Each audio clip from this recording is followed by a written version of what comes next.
আমরাই বা কীরকম মুসলমান যে বিনা দলিলে বিনা প্রমাণে কোনো জিনিসকে এভাবেই বিশ্বাস করে ফেলছি, এভাবেই বিশ্বাস করে নিচ্ছি, জানার চেষ্টা করছি না যে এটা শরীয়তসম্মত কোরআন ও হাদিসের কথা, না বাস ওই যে আসছে দাদাদের থেকে তার আগের থেকে কোনো কথা এভাবে সমাজে প্রচলন হয়ে গেছে, বাস আমরা বিশ্বাস করে ফেলেছি।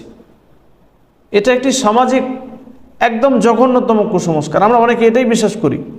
দেখবেন আমরা যখন পানি পান করতে যাই, মানে গ্লাসে পানি নিলাম বা কোনো কিছু পাত্রে পানি নিলাম, পানি নেওয়ার পরে যখনই আমরা গ্লাসটা বা পানির পাত্রটা ধরি তখনই মুখের কিছু অংশে লেগে যায়, মুখের এই অংশে লেগে যায়।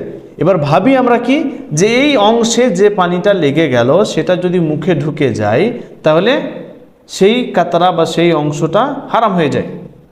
না, এটা কুসংস্কার। কেন হারাম?